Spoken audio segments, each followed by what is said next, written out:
everybody? Welcome back to the channel. Nandor, Fodor, and the Talking Mongoose is coming to select theaters on September 1st. I got a little bit of an early look at it. Let me tell you, when I heard that Simon Pegg was in the lead, I pretty much jumped on the film as fast as I possibly could. Was it worth it though?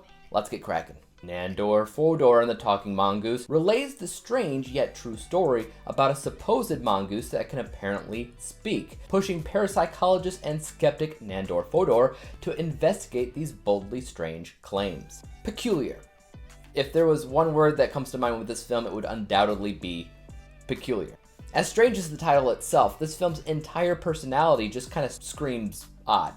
Odd characters, odd accents, odd claims of speaking animals, among an even weirder fact that this is indeed based off of a true story that you can look up if you're so inclined. Yeah, I mean, in the mid-30s, there really was a family on the countryside that made the claim that there was a mongoose on their property that could speak. And yes, a number of parapsychologists investigated that claim, including Nandor Fodor, who was a real person. I mean, Jesus, this is like the strange dramedy version of The Conjuring, yet it still somehow works. I keep going back to the strange way that this film seems to personify other broader claims, such as just, faith itself.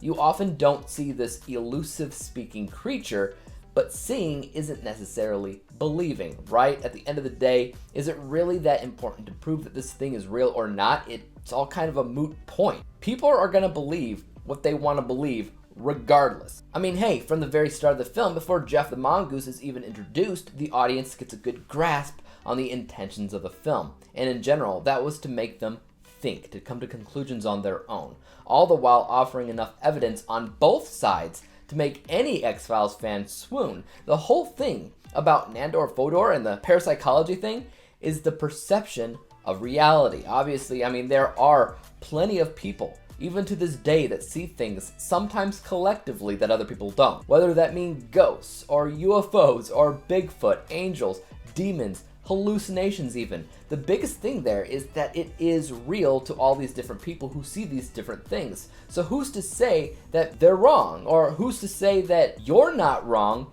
if you don't see those things? This entire film is filled to the brim with questions like this that make you think. And the attitude of the film in general is just curious enough for that to work. I personally really got into the mystery of the story, the cinematography of the landscape, the surprising appearance of frickin' Christopher Lloyd, and Simon Pegg's strange accent that I couldn't quite place, but I was all for anyway. It's just a lot of fun in general, and I think that it's pretty unfortunate that it's likely that a ton of people will end up missing out on it. It's not exactly a blockbuster. There's extremely little marketing for it. I've never seen a trailer for it, and I've never heard murmurs from other people saying that they're interested to check it out. I mean, for me, this was mostly a blind watch. I only really went into it because of Simon Pegg, but I had no real expectations past that. But I do legitimately think that it's worth the watch. If you happen to have a theater that's big enough to also showcase smaller films, look out for this one. I think that it's definitely in the ballpark of a film that you might end up enjoying. I hardly think that it's the best film of the year or anything, but it's one of my favorite Simon Pegg-led films. I'd probably place it just under the Three Flavors Cornetto trilogy, but it has been a while. I scored Nandor Fodor and the Talking Mongoose a B+ letter grade, final overall score of 83%.